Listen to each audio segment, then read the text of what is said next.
ॐ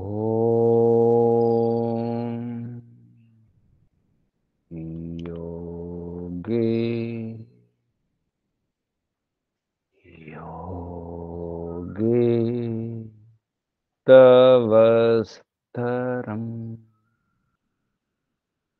वाजे वाजे हवामहे सखाय इन्द्रमूतये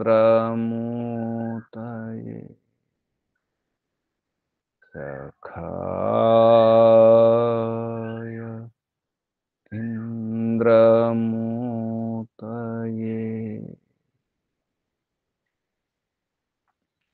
ॐ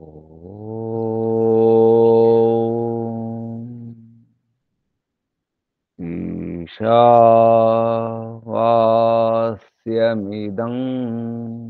सर्वं यत्किञ्च जगत्यां जगत् तेन त्यक्तेन भुञ्जीथा मा कृधः कस्य स्विद्धनं तेन त्यक्तेन भुञ्जीथा मा कृधः कस्य स्विद्धनम्। ॐ वायुरनिलममृतमथेदम् भस्मान्तं शरीरम्। ॐ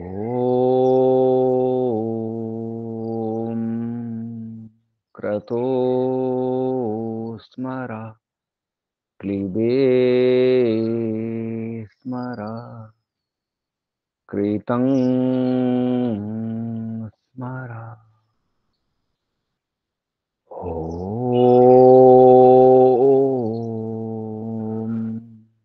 क्रतो स्मर क्लीबे स्मर कृतं स्मर। ॐ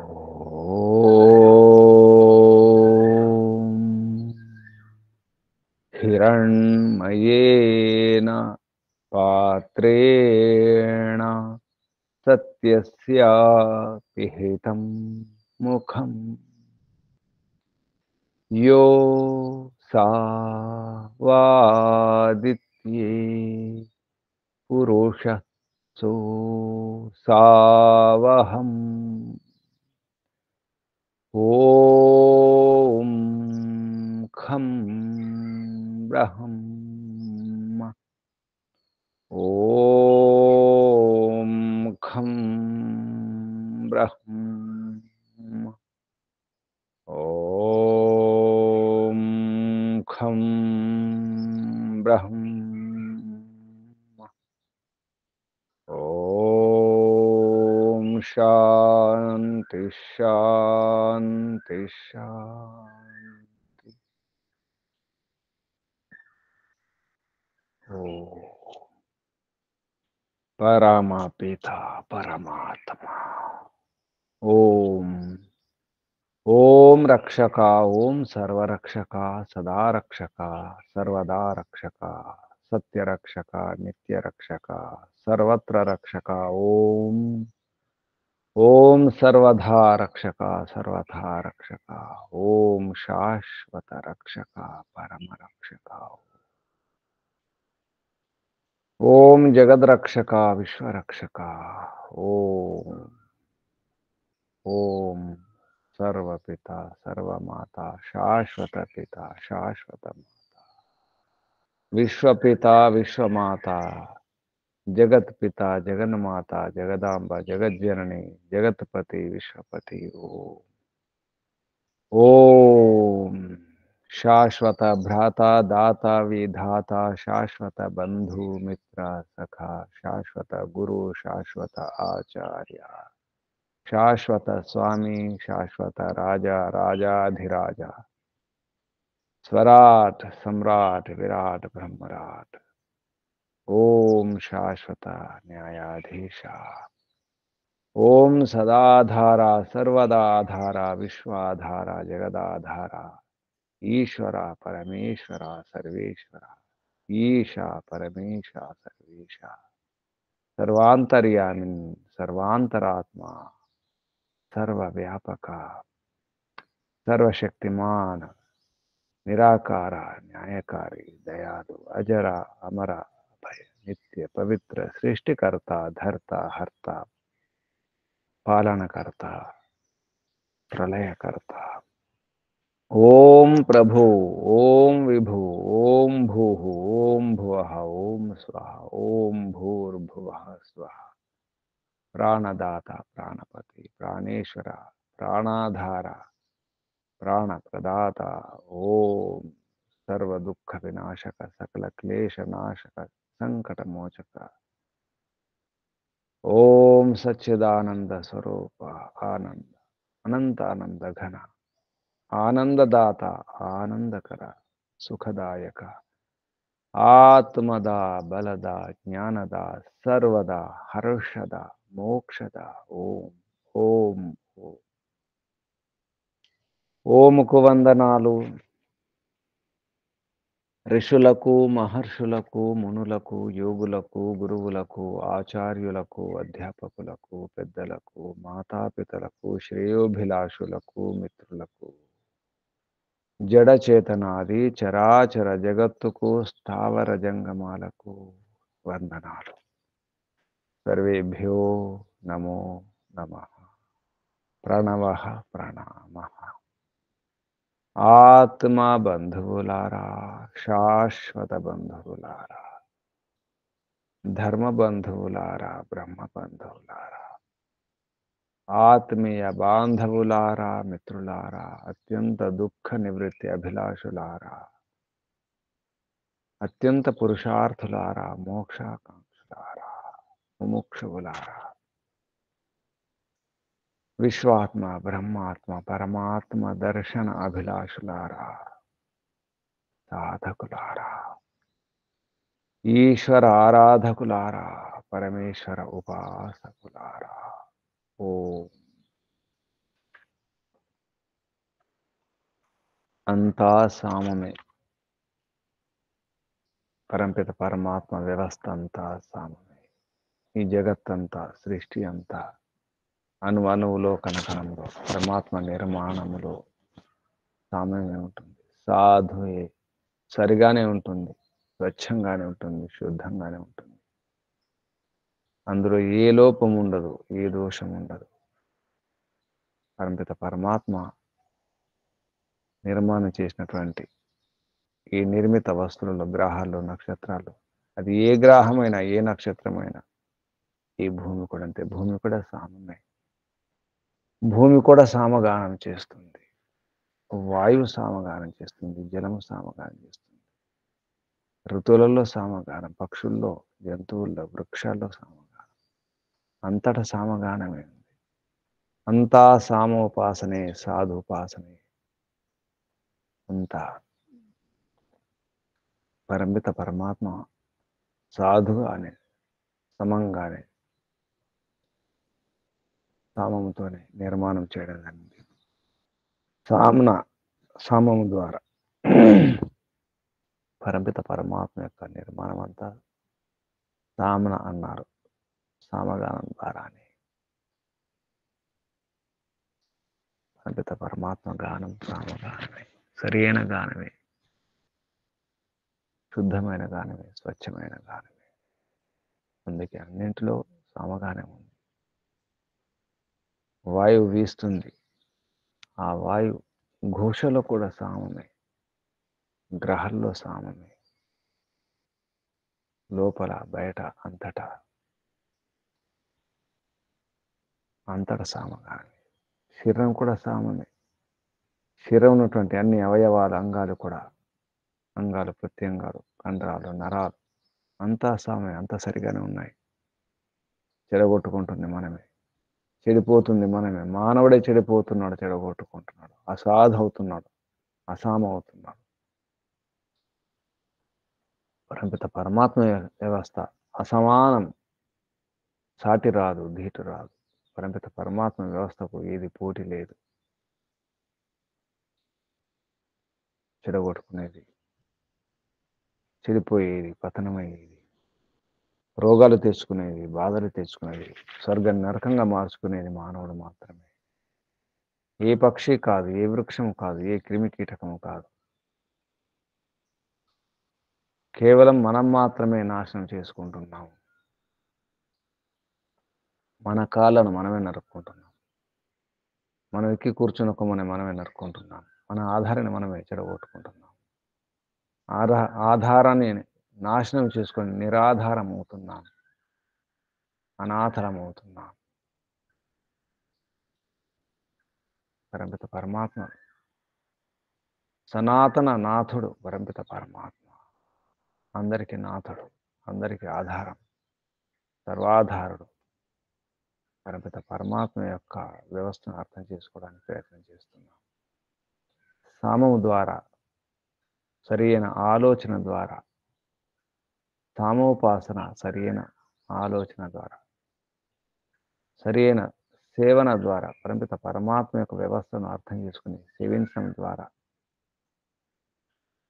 సరిగా సేవించాలి, సరిగా ఆచరించాలి, ఉపాసన చేయాలి. ఈశ్వరుని యొక్క గుణాలను ఉపాసన, గుణోపాసన, ఈశ్వరుని యొక్క వ్యవస్థల ఉపాసన, ఈశ్వరుని యొక్క జగత్తు, ఈ నిర్మాణాన్ని గురించి ఆలోచించడం ద్వారా, ఉపాసన చేయడం ద్వారా ఈశ్వరుని యొక్క వ్యవస్థను అర్థం చేసుకుని, అటువంటి వ్యవస్థను మనం చేసుకుని హాయిగా జీవించినప్పటికీ పరమిత పరమాత్మ వ్యవస్థలను అర్థం చేసుకోవాలి, ఆలోచించాలి, గమనించాలి, అన్వేషించాలి, సరిగా లోతుగా తెలుసుకొని అటువంటి వ్యవస్థని చేసుకుంటే అంత ఆనందమే, అంతా సౌఖ్యమే, అంత ఆరోగ్యమే. ఉపాసన అంటున్నాం, ఊరికే ఉంటున్నాం.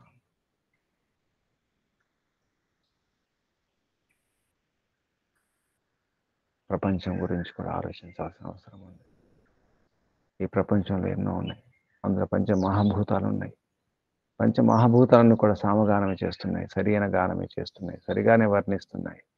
పరమిత పరమాత్మ యొక్క మహిమను, సామర్థ్యాన్ని చాటుతున్నాయి. అందుకే అంతా సామనే, సామ, అంతా సాధు. సామ అంటేనే సాధు, అసామ అంటేనే అసాధు. సమస్థితిలో ఉండడమే, సమానంగా చూసుకోవడమే. అది ఏ ఋతువు అయినా, ఏ కాలమైనా, చివరికి నీరైనా, భూమి అయినా,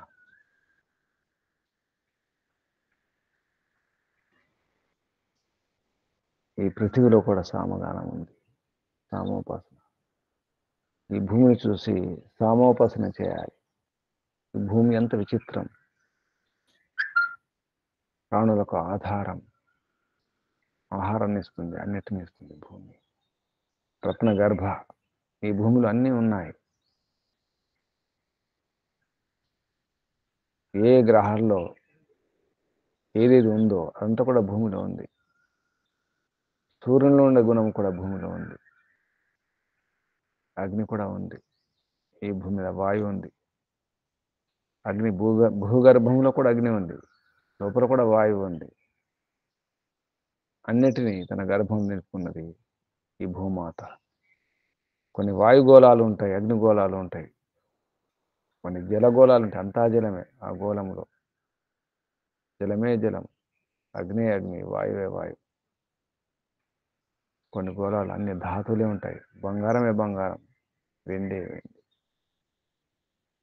మొత్తం బంగారమే ఆ గ్రహం అంతా, ఆ గోళం అంతా. అటువంటి స్థితి కూడా ఈ భూమిలో ఉంది.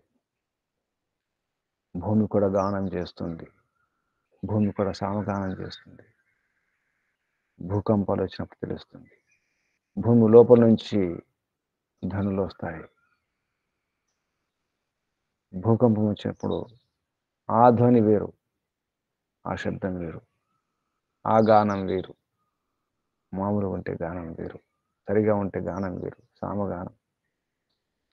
సముద్రం ఘోషిస్తుంది, అదే సామగానమే. అది భూమి మీద ఉంది, అది నచ్చుతుంది. సముద్ర ఘోష. వాయువు కూడా సామగానం చేస్తుంది. చల్లని గాలి, పిల్లగాలి, ఈదురు గాలు వచ్చినప్పుడు తెలుస్తుంది. గాలిలో కూడా ఘోష ఉంది, అది సామగానమే.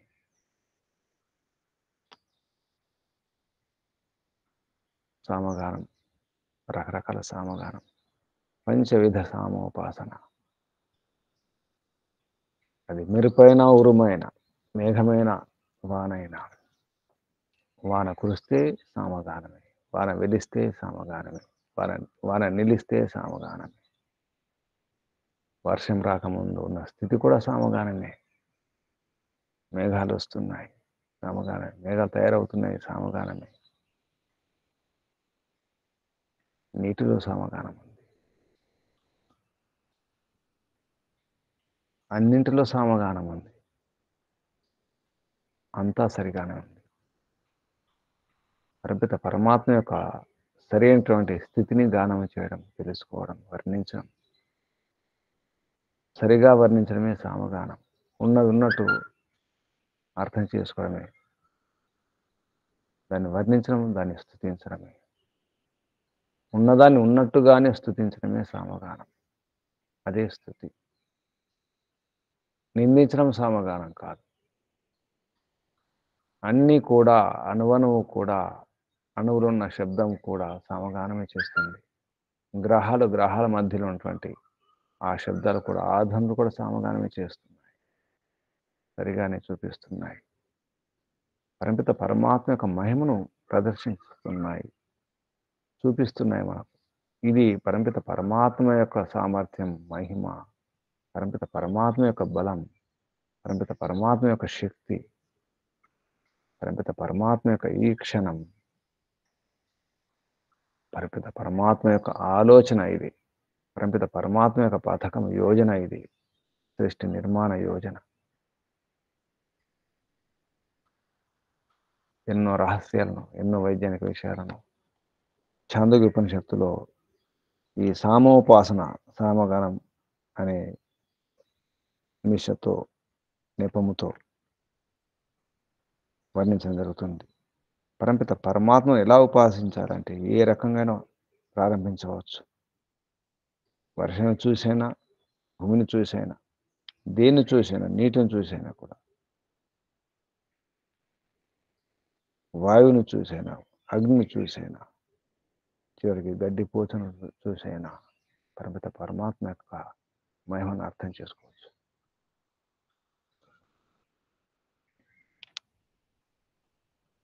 అంతా సామ్యమే అని చెప్పడానికి. ఇలా ఈశ్వరోపాసన చేస్తే ఏమి లాభం, ప్రయోజనం ఏమిటి అనే విషయం కూడా చెప్పడం జరిగింది. లోకాల విషయంలో సామగానం, ఈ భూమి హింకరిస్తుందని,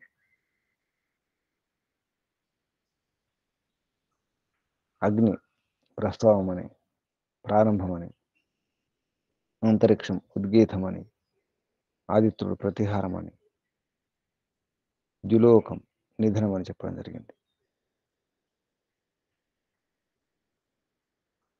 ఇది గమనిస్తే భూమి నుంచి ప్రారంభించి ద్యులోకం వరకు మనకు వెంటనే కనిపించేది, అనుభవంలోకి వచ్చేది భూమి కాబట్టి అందులో హింకారం ఉంటుంది.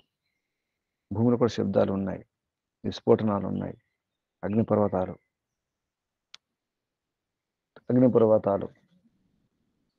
విస్ఫోటనం చెందినప్పుడు, పేలినప్పుడు ఎన్నో శబ్దాలు వస్తాయి. భూకంపాలు వచ్చినప్పుడు కూడా శబ్దాలు వస్తాయి. తుఫాన్లు వచ్చినప్పుడు శబ్దాలు వేరు. ఇలా రకరకాలుగా భూమిలో కూడా శబ్దాలు ఉన్నాయి. భూమి తిరుగుతుంది, భూమికి గతి ఉంది, తిరుగుతుంది, గతి ఉందంటే తప్పకుండా శబ్దం వస్తుంది. వస్తువు తిరుగుతుందంటే దాని చుట్టూ గాలి సంచరిస్తుంది, కదులుతుంది. ఆ గాలికి ఆ వస్తువు సంబంధంతో ధ్వని ఉత్పన్నమవుతుంది. అది సామగానమే. వేణువు పలికిన సామగానమే, వీణ మీటిన సామగానమే, అన్ని సామగానాలే. భూమి హింకరిస్తుంది, అగ్ని ప్రస్తుతం ప్రారంభించినప్పుడు. అందుకే ఏదైనా ప్రారంభించాలంటే కొంచెం వేడి చేసుకోవడం అవసరం ఉంటుంది. మల్లయోధులు కుస్తీ పట్టేవారు కొంత శరీరాన్ని వేడి చేసుకుంటారు. వ్యాయామం ద్వారా, రకరకాల తైలమర్దం ద్వారా వేడి చేసుకోవడం అవసరం ఉంటుంది.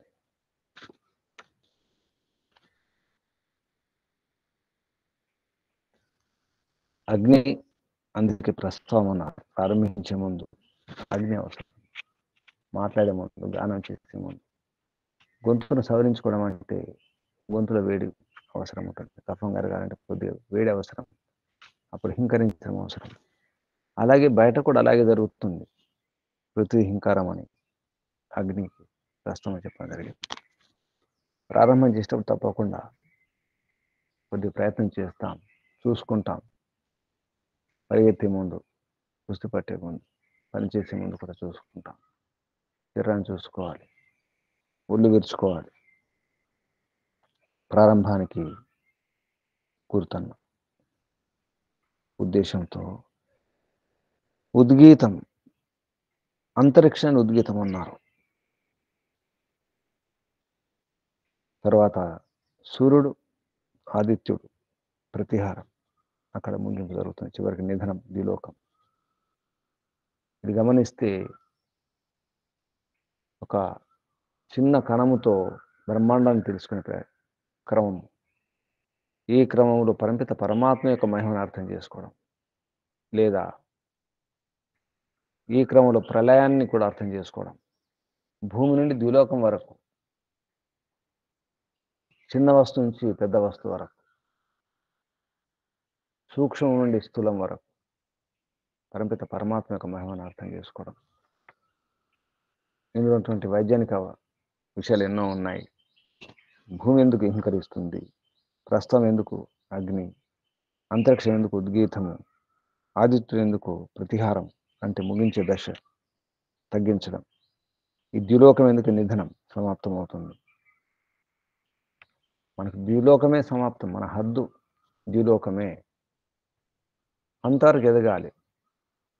నిజానికి మన శరీరమే. ఈ లోకలోకాలు ఎక్కడో కాదు, మన శరీరంలో ఉన్నాయి. ఈ పృథ్వీ కానీ, అగ్ని కానీ, అంతరిక్షం కానీ, ఆదిత్యుడు కానీ,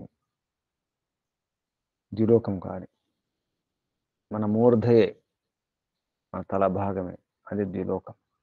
మన పాదాలే పృథివీ. ఇలా అర్థం చేసుకుంటే లోకలోకాలు ఎక్కడో కాదు, ఈ శరీరంలోనే ఉన్నాయి అన్ని లోకాలు. ముందు పాదాలు చూసుకోండి, చివరికి పాదాల నుంచి మస్తకం వరకు ఆలోచించండి.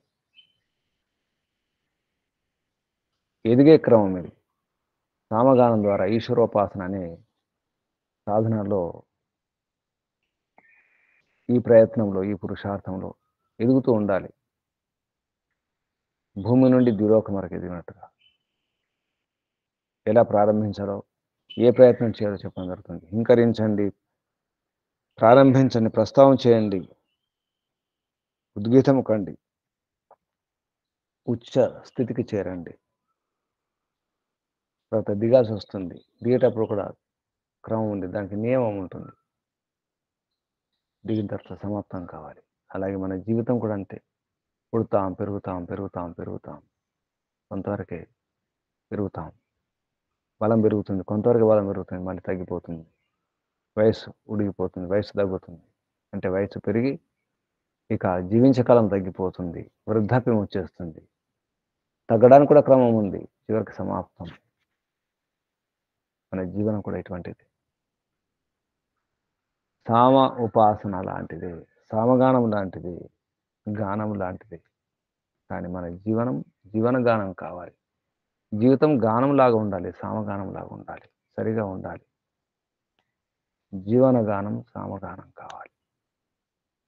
పరిమిత పరమాత్మతో ఇలా ప్రార్థించాలి. ఇలాగే ఉండాలి. ఈ పృథివీ, అగ్ని, అంతరిక్షం, ఆదిత్య, ద్యులోకం లాగానే నా జీవనం ఉండాలి. నా ముగింపు ఈ భూమి మీద కాదు, పతనావస్థలో కాదు, ఉచ్చ స్థితిలో, ఉన్నత స్థితిలో ముగింపు ఉండాలి.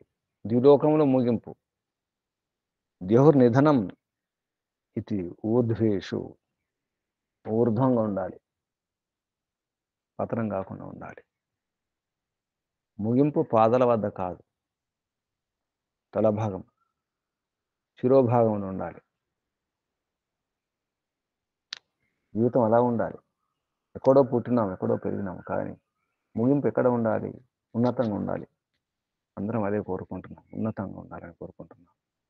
మరి జీవనగానం, సామగానం చేసినప్పుడు కదా, ఆ క్రమంలో ప్రయత్నం చేసినప్పుడు కదా, మన హింకారం సరిగా ఉండాలి, మన ప్రారంభం సరిగా ఉండాలి, మన శీర్ష స్థితి, ఉన్నత స్థితి కూడా.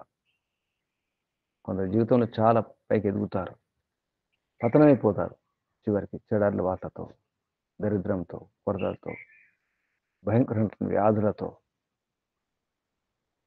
దిక్కులేని చవదొస్తారు, కుక్క చవదొస్తారు.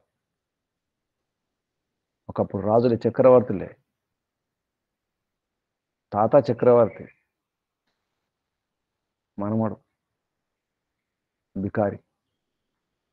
అటువంటి చరిత్ర కూడా ఉంది. కొందరి చరిత్ర చూస్తుంటాం.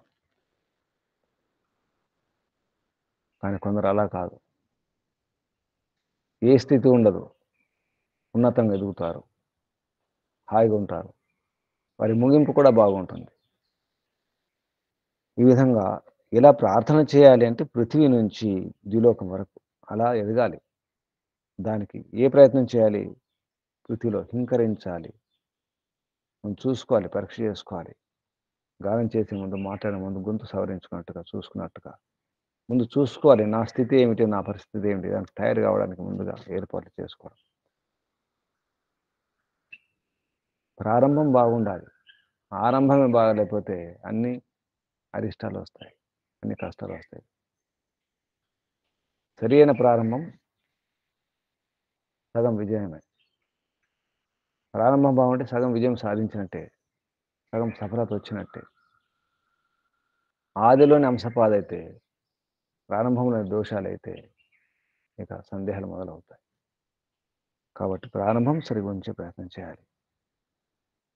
అలా అని చెప్పేసి ఆరంభ శూరత్వం కాదు, ఆరంభం చేసి ఆగిపోవడం కాదు. కొందరు ఆరంభం చేస్తారు, ఆగిపోతారు. తర్వాత కష్టాలు నష్టాలు గమనిస్తారు, ఆగిపోతారు. సామాన్యులు అంతే.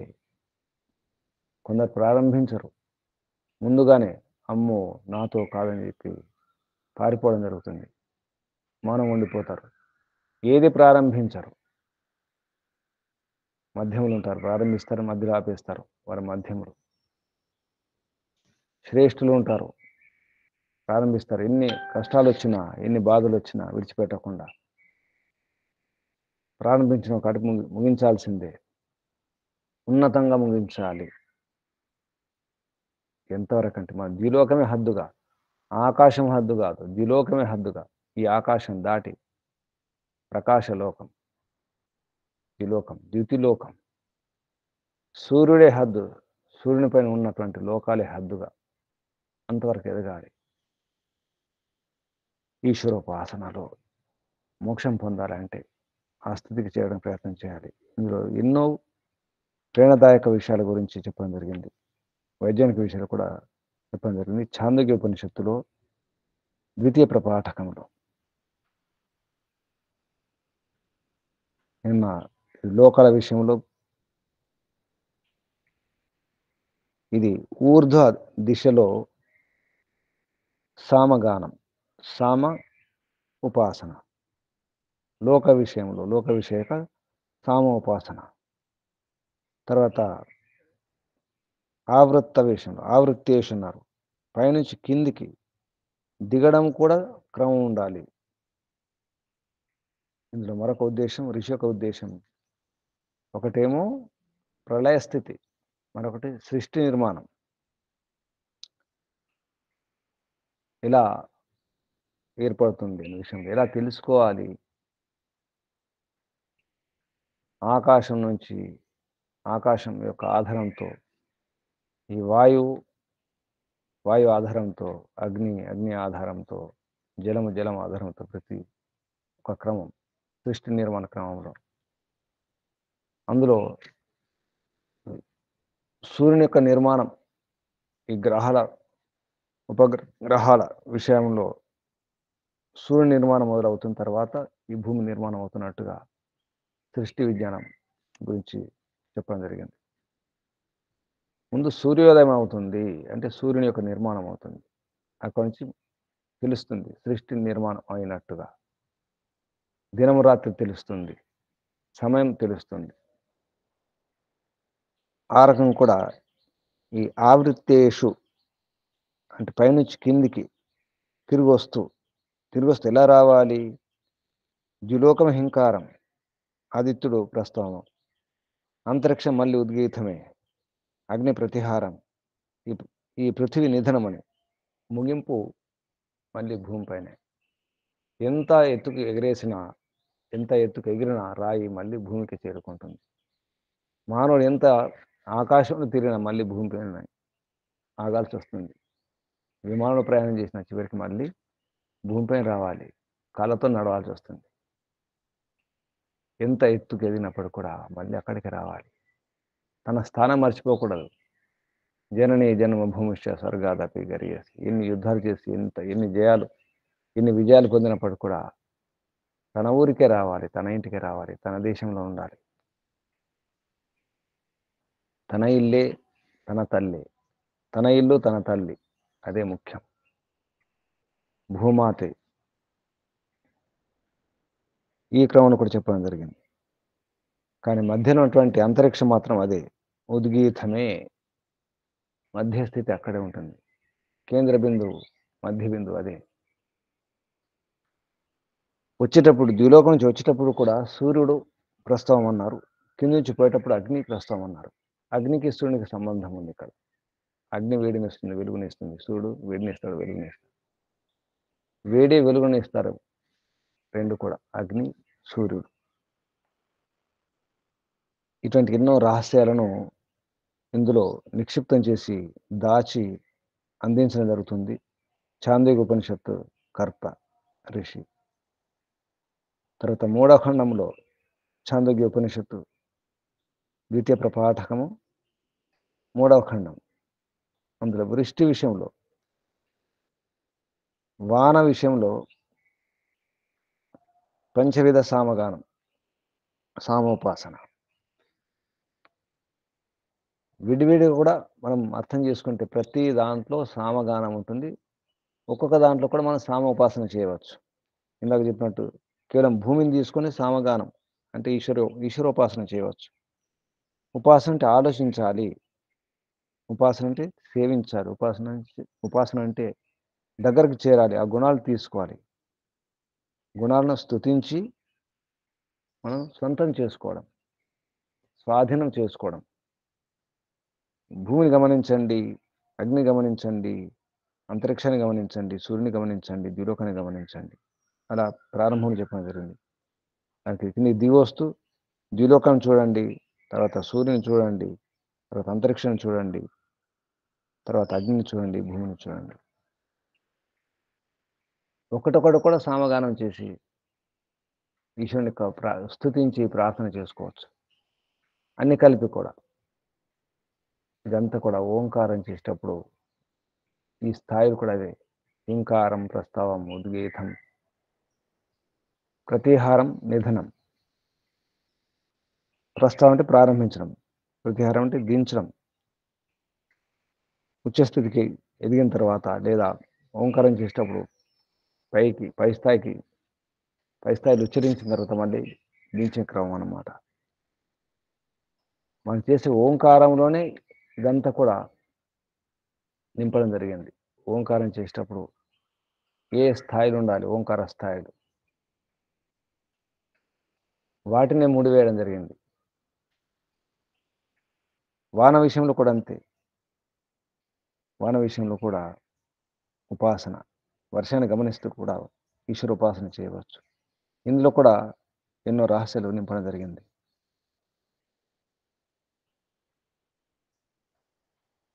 ఎవరైతే ఈ రకంగా ఉపాసన చేస్తారో వారు ఊర్ధ్వముఖులవుతారు, అధోముఖులవుతారు, ఎదుగుతారు. ఎదిగిన తర్వాత అధోముఖులై మళ్ళీ తన స్థితిని తెలుసుకునే ప్రయత్నం చేస్తారు. దాని అర్థం ఏంటి? అన్ని రకాల భోగాలను అనుభవిస్తారు, అన్ని రకాల భోగ సామగ్రిని పొందుతారు అని దీని యొక్క ప్రయోజనం కూడా చెప్పడం జరిగింది. సామగానం చేసేటప్పుడు గాలి వీస్తుంది, చల్లబడుతుంది, అది హింకారం. చల్లగాలి వస్తుందంటే మన వర్షం రాబోతుందని తెలుస్తుంది మనకు. వేడివేడి గాలి అంతవరకు చాలా వేడివేడిగా ఉంటుంది, ఇప్పుడు చల్లని గాలి వస్తుంది, వర్షం రాబోతుంది. శీతలమైనటువంటి ఆ పవనం, శీతల పవనం సమగానం చేస్తుంది, హింకారం చేస్తుంది.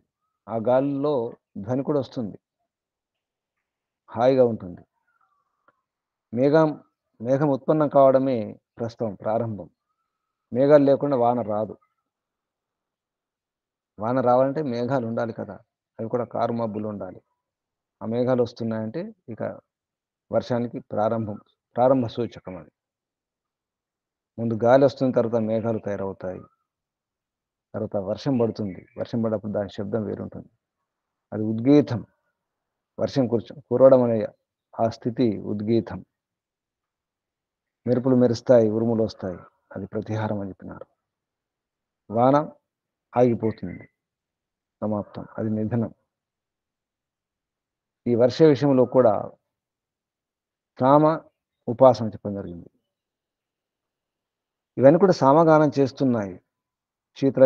శీతల పవనం కూడా గాలి, చల్లని గాలి హింకారం చేయడం కూడా సామగానమే. మేఘాలు ఉత్పన్నమై తయారు కావడం అనేది కూడా, ఆ ప్రస్తుతం కూడా ప్రారంభం కావడం కూడా, అది కూడా మేఘాలు కూడా సామగానం చేస్తున్నాయి. వర్షం కురుస్తుంది, అది కూడా సామగానం చేస్తుంది. ఉరుములు మెరుపులు వస్తున్నాయి, అది కూడా సామగానమే. ఉరుముల మెరుపుల్లో కూడా సామగానం ఉంది. ముగింపులో కూడా ముగించిన తర్వాత అదొక రకమైనటువంటి స్థితి ఏర్పడుతుంది, అది సామగానం. ముగింపు కూడా సరిగానే ఉండాలి. పరమాత్మ వ్యవస్థలన్నీ కూడా సరిగానే ఉంటాయి, క్రమంగానే ఉంటాయి. క్రమం తప్పకుండా, నియమాలు తప్పకుండా ఉంటాయి. ఈ రకంగా ఎవరైతే ఈశ్వరోపాసన చేస్తారో, ఈ వర్షాన్ని గమనించి, మేఘాలను చూసి, ఉరుముల మెరుపులను గమనించి, వర్షం ముగించినప్పుడు గమనిస్తే కూడా తెలుస్తుంది, హాయిగా ఉంటుంది. ఉన్నటువంటి అల్లరల్లరి, ఆ భయంకరమైనటువంటి ఆ శబ్దాలు అదంతా పోయి, వర్షం వెలిసిన తర్వాత, ఆగిపోయిన తర్వాత హాయిగా ఉంటుంది. అదొక స్థితి. దీని ద్వారా కూడా ఆనందాన్ని అనుభవించవచ్చు అంటున్నారు. ఎవరైతే ఈ రకంగా గమనిస్తారో, ఉపాసన చేస్తారో, ఆలోచిస్తారో, పరమాత్మను వర్ణిస్తారో, మహిమను, సర్వశక్తివంతమైనటువంటి పరమాత్మ శక్తిని, సామర్థ్యాలను, మహిమను అర్థం చేసుకుంటారో వారు ఆనందంగా ఉంటారు. వర్షం కురిసినప్పుడు ఎటువంటి ఆనందం వస్తుందో, ఆనంద వర్షం, బయట వర్షం కాదు, అది మన లోపల ఆనంద వర్ష అనుభూతి కలుగుతుంది. దీని అర్థం దేన్ని కూడా మనం విడిచిపెట్టేది లేదు. ప్రతి విషయం, ప్రతి పదార్థం ద్వారా కూడా ఆనందాన్ని అనుభవించడానికి ప్రయత్నం చేయాలి. ఈ వాన ఏమిటి, ఇంత అల్లరి ఏమిటి అనడానికి వీల్లేదు. అందులో కూడా ఆనందం ఉంది, అందులో కూడా సామగానం ఉంది, అది కూడా సరైనదే. మెరుపులు మెరుస్తున్నాయి, భయపడేది లేదు. ఉరుములు ఉరుముతున్నాయి, భయపడేది లేదు. ఎందుకంటే పరమాత్మ యొక్క వ్యవస్థ అది సరిగానే ఉంటుంది. మనం సరిగా లేక భయపడతాం. దొంగ భయపడతాడు పోలీసులను చూస్తే. దొంగతనం చేయని వాడు ఎందుకు భయపడతాడు? అలాగే పరమాత్మ యొక్క వ్యవస్థను చూసి ఎవరు భయపడుతున్నారు? తెలియక భయపడతాం. లేదా పాపాలు చేసేవాడు కూడా భయపడతాడు. అమ్మో, ఏదో జరగబోతుంది, ప్రాణం పోతుందని భయపడతారు. పాపాత్ములు ఎక్కడో జీవిస్తారంటారు. దాని అర్థం ఎక్కడో జీవించాలనుకుంటారు. ఈ శరీరంతో ఎక్కువ సుఖాలు అనుభవించాలనుకుంటారు. ఇంద్రియ భోగాలు అనుభవించాలనుకుంటారు. అందుకే ఎక్కడో జీవించాలనుకుంటారు. ప్రాణం అంటే భయం. చాలా తీపిగా ఉంటుంది ప్రాణం. పరమపిత పరమాత్మ యొక్క వ్యవస్థలో ఉన్నవారు, పరమపిత పరమాత్మ ఉపాసన చేస్తున్నవారు మరణానికి భయపడరు. భయపడకుండా ఉంటారు. ఎందుకంటే ఈ శరీరం ద్వారా సుఖాలు పొందాలనుకోవడం లేదు. ఈ విధంగా వర్షం ద్వారా ఇందులో ఉన్న రహస్యాలు కూడా ఎన్నో రహస్యాలు ఉన్నాయి. ఎందుకు ఈ శీతల పవనం హింకారం అవుతుంది, ఎందుకు మేఘాలు ఉత్పన్నం కావడం అనేది ప్రస్తావం అవుతుంది, వర్షం కురవడం అనేది ఉద్గీతం అవుతుంది, ఉరుములు ఉరమడం, ఈ మెరుపులు రావడం అనేది ప్రతిహారం అవుతుంది, చివరికి ముగింపు ఎందుకు నిధనం అవుతుంది అనే విషయంలో కూడా ఇది పరిశోధనీయ అంశం. ప్రతి సామ ఉపాసన ఇందులో ఏదైతే వర్ణించడం జరిగిందో అన్నీ కూడా ఈ బ్రహ్మాండంలో ఈ ఖగోళం ఉన్నటువంటి రహస్యాలను విప్పడానికి ప్రయత్నం చేయడం జరిగింది ఋషి. అలాగే నీటిలో కూడా సామగానం ఉంది. నీటిని గమనిస్తే కూడా సామగానమే, సామోపాసనయే. జల విషయక సామ ఉపాసన, ఇందులో కూడా పంచవిధ సామ ఉపాసన ఉంది. అర్థం చేసుకుంటే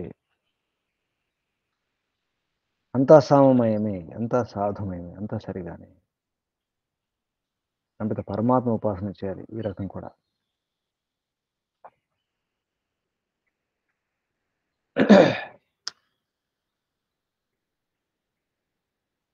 మేఘాలు తగ్గిపోయి ఇక వర్షం అయిపోవడం జరుగుతుంది. అది హింకారం అన్నారు.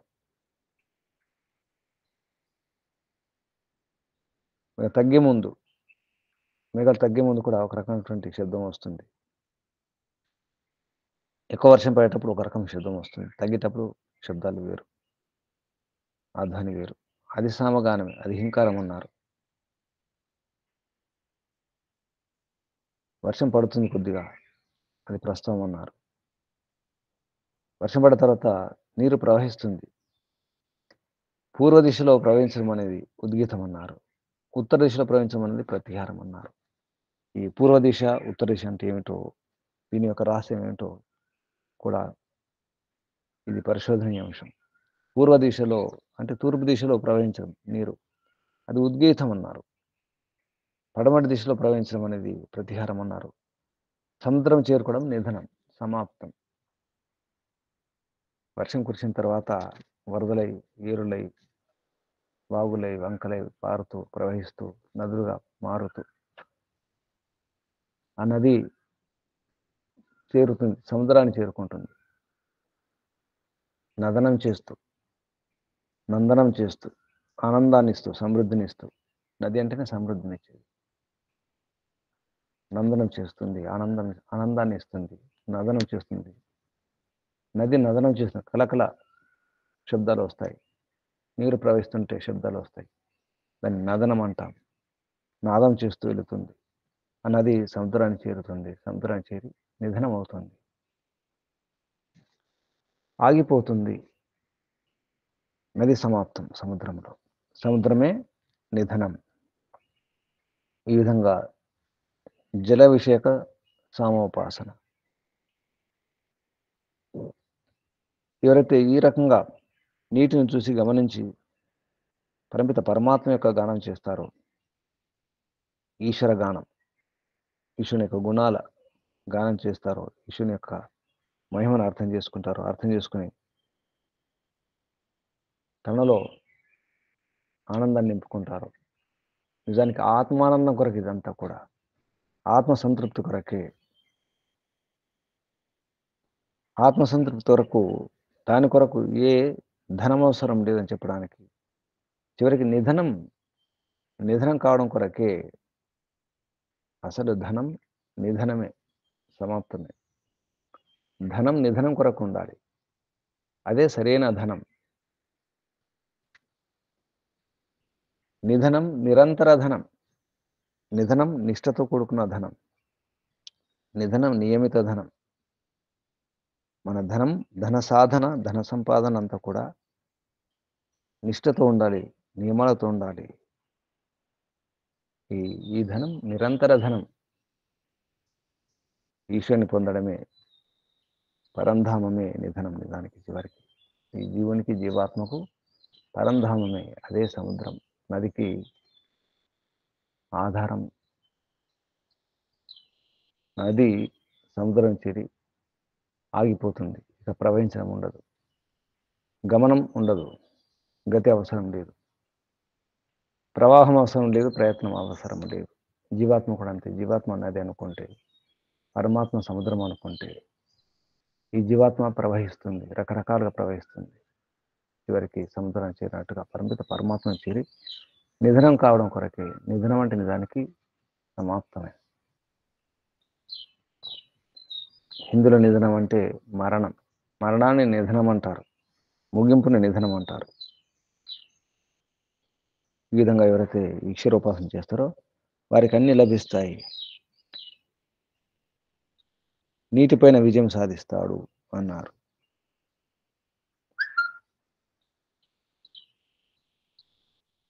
నీరంటే భయం ఉండదు.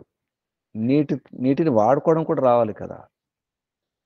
నీటిని వాడుకోవడం రావాలి, వాన నీటిని వాడుకోవడం రావాలి. ఒకటేమో వాన, ఇది నీరు. వానకు నీటికి సంబంధం ఉంది, అందుకే రెండు రకాలు చెప్పడం జరిగింది. అంతకుముందు పృథ్వీ, ఊర్ధ్వేషన్ అన్నారు. పృథ్వీ నుంచి ద్విలోకం వరకు, మళ్ళీ ద్విలోకం నుంచి పృథ్వీ వరకు అని చెప్పేసి. ఈ రకంగా ఇది ఒక జలచక్రం, నీటి చక్రం. ఇది వర్షానికి, నీటికి, మళ్ళీ సముద్రం చేరుతుంది నీరు. సూర్యుని యొక్క ఎండ వలన, కిరణాల వలన మళ్ళీ వేడవుతుంది ఈ భూమిపై ఉన్నటువంటి నీరు.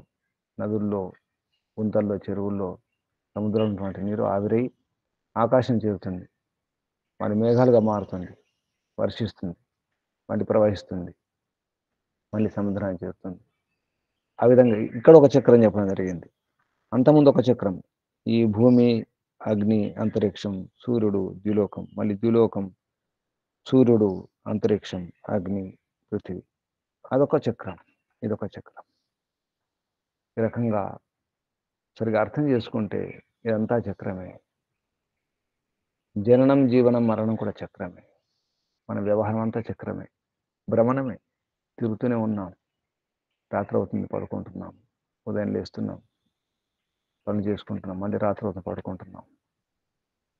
లేస్తున్నాం, ఏదో చేస్తున్నాం, తింటున్నాం, పడుకుంటున్నాం, అంతే. చక్రం తిరుగుతుంది.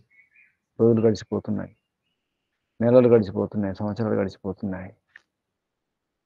వయసు పెరిగిపోతుంది, ఉండే కాలం తగ్గిపోతుంది. మనం ఉండవలసిన కాలం మెల్లమెల్లగా తగ్గిపోతుంది, కరిగిపోతుంది. మన ఆయు అనే అమృత భాండం నుంచి ఒక్కొక్క చుక్క కారిపోతుంది. ఒక్కొక్క క్షణం, ఒక్కొక్క బిందువు అనుకుంటే అమృత భాండం నుంచి అమృతం అనే బిందువు కారిపోతున్నాయి. ఇక అమృతం తగ్గిపోతుంది, అమృతం పోతుంది, ఇక మృతం ఇచ్చేవారికి. ఈ లోపల ఏం సాధించాలో చెప్పడం జరుగుతుంది. ఈ సామ ఉపాసన ద్వారా, సరైన ఉపాసన ద్వారా, సాధు ఉపాసన ద్వారా, పరమిత పరమాత్మ ఉపాసన ద్వారా. ఉపాసన ఏ రకంగా చేసుకోవాలో, దాంట్లో ఉన్నటువంటి రహస్యం ఏమిటో ఇంకా లోతుగా ఆలోచిస్తే ఎన్నో విషయాలు తెలుస్తాయి. ఇదంతా కూడా ఆత్మ, పరమాత్మల మధ్య సంబంధం. రకరకాలుగా చెప్పడం జరుగుతుంది. వానతో, నీటితో, రకరకాలుగా. తర్వాత ఋతుల పేరుతో. ఇక్కడ దేని నిందించాలి? వర్షం వచ్చినా, ఉరుములు ఉరిమినా, మెరుపులు మెరిసినా, ఏదైనా నిందించకూడదు. ఎంత ఈశ్వరుని యొక్క మహిమ కాబట్టి, ఈశ్వరుని యొక్క చిత్ర విచిత్రమైన కళ ఇదంతా కూడా, సృష్టి నిర్మాణం అంతా కూడా. ఈశ్వరుడే కళాకారుడు, చిత్రకారుడు, శిల్పకారుడు. ఆ శిల్పి యొక్క ఈ శిల్పాలను అర్థం చేసుకోవాలి. ఈ శిల్పకళను అర్థం చేసుకోవాలి. అందులో ఋతువులను అర్థం చేసుకోండి. ఏ ఋతువుని నిందించకూడదు. అన్ని ఋతువులు మంచివి. అన్ని కాలాలు మంచివి. అన్ని సుఖాన్ని ఇస్తాయి. ఎండాకాలమైనా, వానాకాలమైనా. అబ్బో! ఎండ అనడానికి లేదు. అబ్బో! ఎండ, అయ్యో! వాన గాదు. ఎండ మంచిదే, వాన మంచిదే, చలి మంచిదే, అన్నీ మంచివి. ఋతువుల విషయంలో సామగానం, సామోపాసన. ఏ ఋతువులో ఎలా అని చెప్పడానికి ప్రయత్నం చేస్తున్నారు. ఋతుషు పంచవిధం సమోపాసిత. వసంతో హింకారో, గ్రీష్మ ప్రస్తావో, వర్ష ఉద్గీత, శరత్ ప్రతిహారో, హేమంతో నిధనం. ఋతు విషయంలో పంచవిధ సామోపాసన. ఋతువులను గమనించి ఏ ఋతులో ఎలా ఉండాలి అనే విషయంలో. వసంత ఋతువులో హింకారం. ఈ వసంత ఋతువే హింకారం. అది ముందు, ప్రారంభానికంటే ముందు. మన భారతదేశంలో వసంత పంచమి పేరుతో చేస్తారు. ఇంకా వసంత ఋతువు రాకముందే వసంత పంచమి చేస్తారు. అదే హింకారం. గ్రీష్మం ప్రస్తావం. గ్రీష్మ ఋతువు అది ప్రారంభమవుతుంది. తర్వాత వర్ష ఋతువు ఉద్గీతం. శరద్ ఋతువు ప్రతిహారం. హేమంత్ ఋతువు నిధనం. ఇక్కడ హేమంతం, శిశిరం 2 ఋతువులు కలిపి ఒకటే. ఒకే రకమైన వాతావరణం ఉంటుంది కాబట్టి హేమంతం, శిశిరం. హేమంత ఋతువు, శిశిర ఋతువు 2 కలిపి ఒకటి కాబట్టి ఋతువులు వాతావరణం బట్టి మనం ఆలోచిస్తే అర్థం చేసుకుంటే ఋతువులు 5. ఋతువులు 5 అని వస్తుంది. ఋతువులు 6, ఋతువులు 7 కూడా. ఒకవేళ ఇంకా ఆలోచిస్తే వాతావరణ మార్పులను బట్టి ప్రతి నెల కూడా ఒక ఋతువే. అలా 12 ఋతువులను కూడా చెప్పడం జరిగింది. అంతేకాకుండా ఒక్కొక్క పక్షం కూడా ఋతువే. ఒక పక్షంలో కూడా వాతావరణం మారిపోతుంది. ఒక్కొక్క నెలలో వాతావరణం వేరువేరుగా ఉంటుంది. వాతావరణ మార్పులు వస్తాయి. ప్రతి నెలలో వస్తాయి. ప్రతి ఋతువులో వస్తాయి. ప్రతి అయనంలో వస్తాయి. ఉత్తరాయణం, దక్షిణం కూడా. ఆ రకంగా ఆలోచిస్తే ఋతువులు 2. ఉత్తరాయణం, దక్షిణాయనం 2 ఋతువులు. ఋతువులు 3. ఎందుకంటే 3 కాలాలు. ఉంటే ఎండ ఉంటుంది, లేదా చలి ఉంటుంది, లేదా వాన ఉంటుంది. 3 రకాల వాతావరణ పరిస్థితులు ఉంటాయి. ఎండ, చలి, వాన. కాబట్టి ఋతువులు 3 అన్నారు. ఋతువులు 2 అంటే ఉత్తరాయణం, దక్షిణాయనం. ఋతువులు 3 అంటే 3 కాలాలు. ఎండాకాలం, వానాకాలం, చలికాలం. ఋతువులు 5 అంటే హేమంత ఋతువు, శిశిరం కలిపేసి 5 ఋతువులు. 6 అంటే శిశిరం వేరు చేస్తే 6. లేదా ఋతువులు 12 అంటే 12 నెలలు. అలా 24 కూడా అవుతాయి. ప్రతి నెల 2 పక్షాలు. శుక్లపక్షం, కృష్ణపక్షంలో వాతావరణం మారుతుంది. రకరకాలు ఉంటాయి. శుక్లపక్షం వాతావరణం వేరు, కృష్ణపక్షం వాతావరణం వేరు. కాబట్టి ఋతువులు 24 కూడా అవుతాయి. ఇక్కడ 5 ఋతువులు తీసుకోవడం జరిగింది. శిశిరాన్ని, హేమంతాన్ని 2 కలిపేసి ఒకటిగా చేసి వసంత ఋతువు అది హింకారం, గ్రీష్మ ఋతువు ప్రస్తావం, ప్రారంభం, ఉద్గీతం వర్ష ఋతువు, ప్రతిహారం దించడం అనేది శరద్ ఋతువు అయితే, హేమంతం నిధనం సమాప్తి. ఇది ఋతువు ద్వారా ప్రభు కీర్తనం, ఈశ్వరుని యొక్క కీర్తనం చేయడం జరుగుతుంది. ఋతువులతో అంటే ఋతువులు కూడా కీర్తిస్తున్నాయి. ప్రతి ఋతువు పరిమిత పరమాత్మను కీర్తిస్తుంది, గానం చేస్తుంది. ఇందులో చాలా రహస్యాలు ఉన్నాయి. మనం ఈ రకంగా ఆలోచిస్తే ఓంకారం చేసేటప్పుడు ప్రతి ఋతువులో కొన్ని రోగాలు వస్తాయి, కొన్ని సమస్యలు ఉంటాయి శరీరంలో. ప్రతి సామ ఉపాసన ఏదైతే ఉంది శరీరానికి ముడేసుకుంటే, ఇది మనం ఓంకారానికి ముడేసుకుంటే కూడా చాలా రహస్యాలు తెలుస్తాయి. ఓంకారం చేసేటప్పుడు వసంత ఋతువులో హింకారం చేయాలి అనేది హింకారం. తర్వాత వస్తుంది జంతు విషయం, ప్రాణి విషయంలో కూడా వస్తుంది, పశువుల విషయంలో. తర్వాత ఖండంలో వసంత ఋతువులో ఎక్కువ హింకారం చేయాలి, గొంతు సవరించు. ఎందుకంటే గొంతుకు సంబంధించిన రోగాలు వస్తాయి. ఆయుర్వేదంలో ఇటువంటి విషయాలు ఉన్నాయి. అన్నిటికంటే కఫ ప్రకోపం ఎక్కువ ఉండే ఋతువు వసంత ఋతువే. మనం వర్షాకాలం అనుకుంటాం, లేదా చలికాలం అనుకుంటాం. కానీ కఫం ఎక్కువ పెరిగే కాలం అది వసంత ఋతువు. ఎందుకంటే హేమంతం శీర్షంలో మెల్లమెల్లగా కఫం పెరుగుతుంది. అది దాని యొక్క రూపాన్ని చూపిస్తుంది. దాని కోపాన్ని చూపిస్తుంది. వసంత ఋతువులో కఫం యొక్క ప్రకోపం ఎక్కువ ఉంటుంది. అందుకే గొంతు సమస్యలుంటాయి. హింకారం చేయడం మంచిది. ఓంకారం కంటే ముందు హింకారం. ఎక్కువ హింకారం చేస్తే గొంతుకు సంబంధించిన రోగాలు పోతాయి. ఆయుర్వేదంలో ఈ రహస్యం చెప్పడం జరిగింది. వసంత ఋతువులోనే ఎక్కువగా కఫ ప్రకోపం ఉంటుంది. కఫం ఎక్కువ లేస్తుంది. అందుకే హింకారం చేయండి. గ్రీష్మ ఋతువులో సమస్యలకు పరిష్కారం ప్రస్తావం. అంటే ఓంకారం చేసేటప్పుడు ఎలా ఆరంభిస్తాం అదనమాట. ఓం అని చెప్పేసి ఆరంభిస్తాం. ఓ దానికి అది గొర్రెకు సంబంధం ఉంది. తర్వాత ప్రాణులకు సంబంధం దాంట్లో వస్తుంది. ముందు మేకలాగా, మేకపోతులాగా హింకారం. ఇది మేకపోతు హింకారం. ఇది వసంత ఋతువు. గొర్రెలాగా అరవడం అది బే బే అని అరుస్తుంటాయి. ఓ ఓ ఓ ఓ ఇది ఎండాకాలం సమస్యలకు. ఎండాకాలంలో మన శరీరంలో వచ్చే రోగాలకు పరిష్కారం, ఉపాయం ఇది. అది ప్రస్తావం అన్నమాట. అంటే గొర్రెలాగా. తర్వాత ఆవులాగా అంబా, అంబా అనే ఆవు అరిచినట్టుగా ఉద్గీతం అది. అది వర్షాకాలం. ఉద్గీతం వర్షాకాలం. శరదృతువులో ప్రతిహారం. గుర్రం యొక్క సకిలింపులాగా. గుర్రం ఎలా సకిలిస్తుందో ఆ విధంగా మనం ఓంకారం పెంచిన తర్వాత తగ్గించేటప్పుడు వణుకులొస్తాయి, కంపనాలొస్తాయి. గుర్రం సకిలింపులాగా. అది శరదృతువు ఆ రకంగా చేస్తే అప్పుడొచ్చే సమస్యలు, రోగాలు పోతాయి. హేమంత ఋతువు నిధనం. ఎక్కువ మనం మాట్లాడలేం. శిశిర ఋతువులో, హేమంత ఋతువులో చలి ఎక్కువ ఉంటుంది కాబట్టి అప్పుడు మన మాటలు కూడా తక్కువ ఉంటాయి. నిధనం. ముగింపు. సామాన్యంగా ఎక్కువ మాట్లాడడం ఉండదు. ఇంకా ఎక్కువ మాట్లాడితే నోటి నుంచి పొగలు కూడా వస్తాయి. అంటే వేడి బయటకెళ్ళిపోతుంది. వణుకొస్తుంది. కాబట్టి హేమంతంలో ఎక్కువగా గట్టిగా అరిచి మాట్లాడకూడదు. వేడి ఎళ్ళిపోతుంది. శరీరానికి హాని జరుగుతుంది. ఇటువంటి రహస్యాన్ని కూడా ఆయుర్వేదంలో చెప్పడం జరిగింది. ఇది ఋతువు సంబంధించినటువంటి రహస్యం. ఋతువులు కూడా సామగానం చేస్తున్నాయి. అన్ని ఋతువులు మంచివే. ఋతువును కూడా వాడుకొని రావాలి. ఓంకారాన్ని కూడా మలుచుకుంటే ఈ రకంగా మన శరీరంలో రోగాలు, రాబోయే రోగాలు కూడా రాకుండా ఉంటాయి.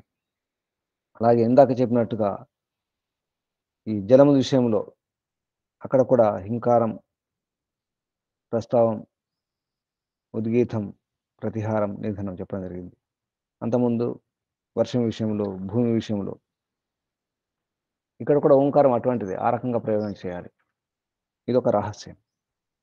ఎవరైతే ఈ విధంగా ఋతువులను అర్థం చేసుకొని, ఈ ఋతువులను బట్టి పంచవిధ సాముపాసన చేస్తారో, వారికి ఆ ఋతువులో అయితే భోగాలుంటాయి, సుఖాలుంటాయి, సుఖాలు లభిస్తాయి.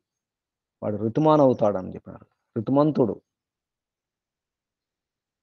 ఋతుమంతుడు కావాలంటే ఈ రకంగా ప్రయత్నం చేయాలి. వర్షం ద్వారా ఆనందం లభిస్తుంది. ఆనంద వర్షం లభిస్తుంది. నీటి ద్వారా నీటి సమస్యలు రాకుండా ఉంటాయి. అంటే నీటిని సరిగ్గా వాడుకొని రావాలి అని. అలాగే పృథివీ గురించి చెప్పినప్పుడు అక్కడ అన్ని భోగాలు లభిస్తాయని చెప్పడం జరిగింది. ఎవరైతే ఈ రకంగా ఈ పృథివీ, ద్విలోకం వరకు అన్నీ మనకు ఈ ఊర్ధ్వముఖంగా, అధోముఖంగా ఉన్నటువంటి ఈ పృథివీ నుంచి ద్విలోకం, ద్విలోకం నుంచి పృథివీ వరకు ఏ విధంగా అయితే ఆ చక్రం చెప్పడం జరిగిందో అందులో అన్ని మన భోగ వస్తువులను కూడా భోగ సామాగ్రి అంతా కూడా లభిస్తుంది. అంటే ఈ లోకాల్లో ఉన్నటువంటి భోగ సామాగ్రి ఏముంది? సుఖ సాధనాలను కూడా ఈ భూమి మీద ఉంటాయి. తర్వాత అంతరిక్షంలో వాడుకునేవి ఉంటాయి. ద్విలోకంలో వాడుకునేవి ఉంటాయి. వీటన్నిటి కూడా మనం సంపాదించుకోవాలి అని అర్థం. ఈ ప్రపంచంలో ఎన్నైతే సుఖాలున్నాయో, ఆ సుఖాలు పొందాలంటే సాధనాలు, యంత్రాలుండాలి. ఉపకరణాలుండాలి. ఆ పరికరాలుండాలి. వాటిని సంపాదించుకోవాలి. తయారు చేసుకోవాలి. సేకరించుకోవాలి. అప్పుడు జీవితం ఆనందంగా ఉంటుంది. హాయిగా ఉంటుంది. ఈ రకంగా ప్రయత్నం చేస్తే ముందే పథకంతో, ఒక యోజనతో బుద్ధిపూర్వకంగా ప్రయత్నం చేస్తే జీవితం సుఖమయం. చివరికి ఆనందమే. మోక్షానందం లభిస్తుంది. ఇది ఈశ్వరోపాసన అంటే కాళ్ళు చేతులు కట్టుకొని కూర్చోవడం కాదు. సోమరిగా ఉండడం కాదు. బుద్ధిపూర్వకంగా పురుషార్థం చేయడం. బుద్ధిపూర్వకంగా ప్రయత్నం చేయడం. ఆ రకంగా చెప్పడం జరిగింది. తర్వాత ఛాందోగ్యోపనిషత్తులో ద్వితీయ పాఠకంలో 6వ ఖండములో పశువుల విషయంలో పంచవిధ సముపాసన చెప్పడం జరిగింది. ఇది ఓంకారం చేసేటప్పుడు మనం ఇందాక చెప్పినట్టుగా గొర్రె, మేక, ఆవు, గుర్రము, తర్వాత పురుషుడు నిధనం అన్నారు. ఓంకారం చేసే పద్ధతి ఇక్కడ నుంచి మనం తెలుసుకోవచ్చు. ఎలా హింకారం చేయాలి, ఎలా ఓంకారం ఆరంభించాలి, ఎలా పై స్థాయికి తీసుకెళ్ళాలి, ఎలా తగ్గించాలి, చివరికి ఎలా ముగించాలి అనే విషయంలో సంగీతం విషయం తెలిసి ఉండాలి. సంగీత విద్య కూడా వచ్చి ఉండాలి, గాన విద్య వచ్చి ఉండాలి. అప్పుడు ఇదంతా అర్థమవుతుంది. ఉదాత్తన స్వరితాలు, ఈ షడ్జ రిషభాది స్వరాల గురించి తెలుసుకుని ఉంటే ఓంకారం చేయడం వస్తుంది. అలాగే జీవితం కూడా అటువంటిదే. జీవితం కూడా ఉదాత్త స్వరితమే, షడ్జ రిషభాది స్వరాలే. జీవితం కూడా ఒక గానమే, జీవన గానం. ఈ రకంగా ఈశ్వరోపాసననే ఈ సామ ఉపాసన, సామగానం అనేది ముఖ్యం. ఈశ్వరోపాసనకు సామగానం చాలా అవసరం. ఆ సామగానం ఓంకారం ద్వారా, ఓంకారంతోనే మొదలవుతుంది. కాబట్టి ఓంకారాన్ని ఎలా చేయాలో కూడా ఇందులో స్పష్టం చేయడం జరిగింది.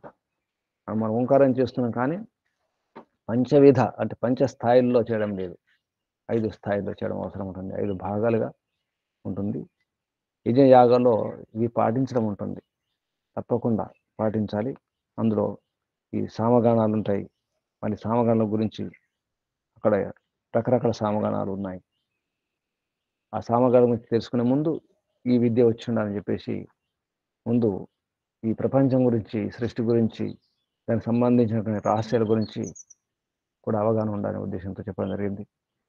ఇందులో ఇంకా మరణ చింతన చేసి మనోపూర్వకంగా అర్థం చేసుకుంటే ఈ ఖగోళాన్ని, భూగోళాన్ని, ఆయుర్వేదాన్ని అధ్యయనం చేస్తే ఈ సామగాన విద్య గురించి, సామోపాసన గురించి ఎన్నో రహస్యాలు తెలుస్తాయి. కొంతవరకు నేను ప్రయత్నం చేసినాను కాబట్టి కొంత చెప్పడానికి ప్రయత్నం చేసినాను. నా అవగాహన బట్టి, నాకు అర్థమైన విషయాన్ని బట్టి మీకు అందించే ప్రయత్నం చేసినాను. ఓం శం శుభం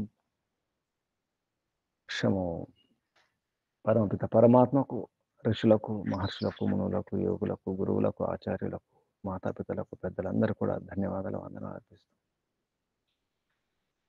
మహర్షి దయానంద సరస్వతి గారికి, వారి గురువు గారు గురువర్య విరజానంద సరస్వతి గారికి వందనాలు, ప్రణామాలు, ధన్యవాదాలు అర్పిస్తాం.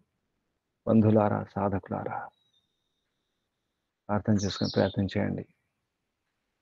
జీవితాన్ని ఆనందంగా ఉంచుకునే ప్రయత్నం చేయండి.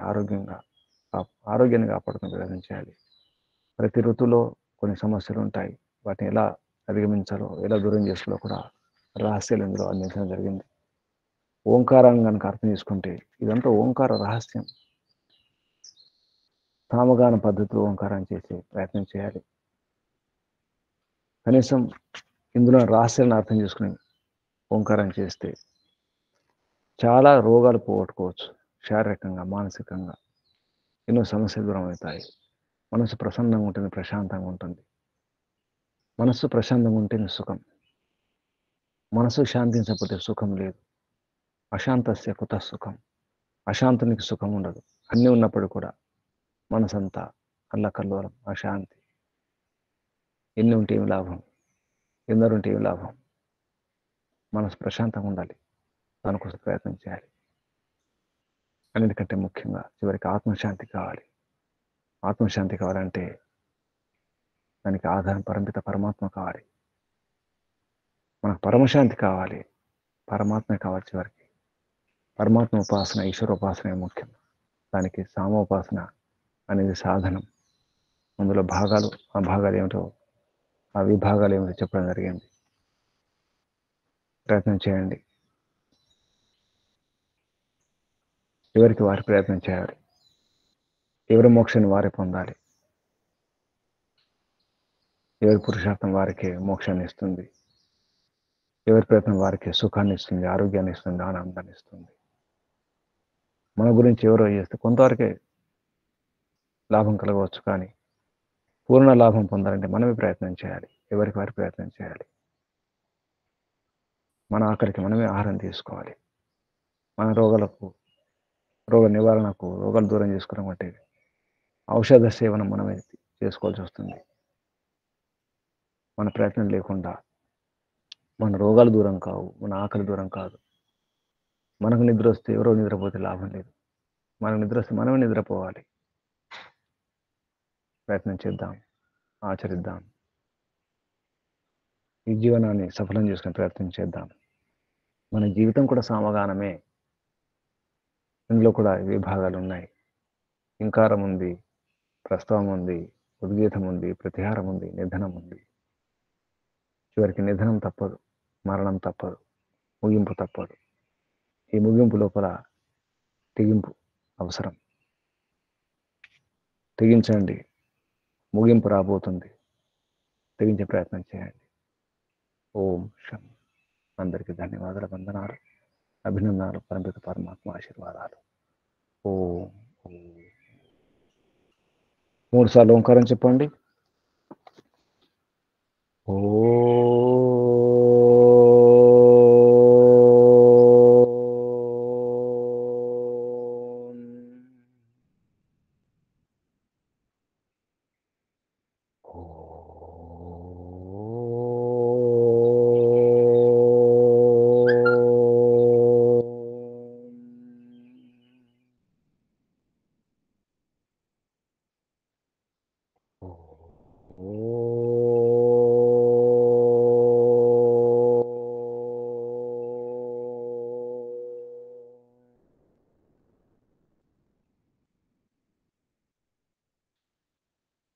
శాంతి శాంతి శాంతి. శాంతి పాఠం.